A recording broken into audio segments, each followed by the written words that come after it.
কুণাল ঘোষ তৃণমূল কংগ্রেসের রাজ্য সম্পাদক, তিনি কি বলছেন এই বিস্ফোরণের ঘটনায় শোনাবো আপনাদের।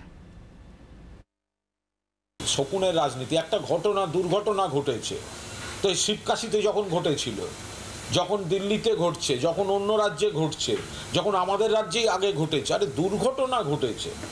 বাংলায় আগে বিস্ফোরণ হতো, যে আরডিএক্স বোঝাই বাড়ি রাইটার্সের পাশে, লালবাজারের পাশে উড়ে গেল। তো কেন না, জঙ্গি কাজ চলছিল। কারা জঙ্গি? সিপিএমের বন্ধুরা, রশিদ খান। বাজি কারখানা, এটার একটা বিপদের ঝুঁকি থাকে। খুব দুঃখজনক ঘটনা, মৃত্যু হয়েছে, এবং কেন হয়েছে, কী জন্য হয়েছে, কোনো গাফিলতি ছিল কিনা, সেগুলো পুলিশ প্রশাসন দেখছে। তার আগে থেকে যারা বিরোধীরা লাফাতে আরম্ভ করলো, তাদের জমানায় কী কী হয়েছিল সেগুলো নিয়ে একটুখানি দেখুক না, তাদের রাজ্যে কী কী হচ্ছে। মৃত্যু কোনো জাস্টিফাই করার নয়, কিন্তু দুর্ঘটনা যদি ঘটে যায় সেটা পুলিশ প্রশাসন দেখছে। বিরোধী দলনেতা শুভেন্দু অধিকারী, তার বক্তব্য শোনাবো আপনাদের। মাননীয় মুখ্যমন্ত্রী তার প্রধান উপদেষ্টা আলাপন বন্দ্যোপাধ্যায়ের মাধ্যমে বেআইনি বাজি কারখানা নিয়ন্ত্রণের জন্য সুনির্দিষ্ট পরিকল্পনা ইত্যাদি ঘোষণা করেছিল, বাজি হাব ইত্যাদি।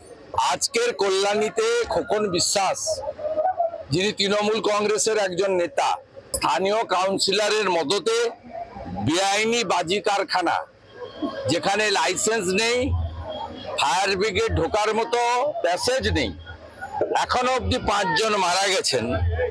এর দায়ভার রাজ্যের পুলিশ মন্ত্রী, মুখ্যমন্ত্রীকেই নিতে হবে, এবং আলাপন বন্দ্যোপাধ্যায়ের উচিত প্রেসের সামনে এসে একটু জবাবদিহি জনগণের কাছে করা দরকার। পশ্চিমবঙ্গ বিধানসভার বাজেট অধিবেশন শুরু হলে রাজ্যপালের ভাষণের উপরে বিতর্কে আমি নিশ্চিতভাবে খাদিকুল থেকে কল্যাণী এই ঘটনা তুলে ধরে রাজ্য সরকারের স্বরূপ জনগণের সামনে উন্মোচিত করব।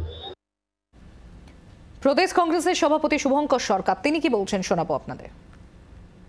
দাবি করব, প্রথম কাউন্সিলরকে গ্রেপ্তার করা উচিত, তারপরে দাবি করব বিধায়ককে গ্রেপ্তার করা উচিত।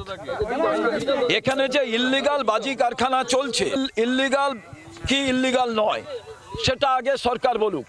যদি ইল্লিগাল হয় তাহলে বিধায়ক বিধানসভার ভেতরে প্রশ্ন করেননি কেন যে তার বিধানসভার ভেতরে এত ইল্লিগাল বাজি কারখানা চলছে, যার ট্রেড লাইসেন্স কে দিচ্ছে, এক্সপ্লোসিভের লাইসেন্স কে দিচ্ছে, সেফটি কনসার্নের কথা কে ভাবছে। অতএব যেমনভাবে কাউন্সিলর দায়ী, তেমনভাবে বিধায়কও দায়ী, তেমনভাবে এমপিও দায়ী। তার কারণ জনবসতির ভেতরে এই ধরনের ব্যবসা করছে, কেউ জানেন না। বাংলার আওয়াজ, বাঙালির আবেগ, জি 24 ঘন্টা।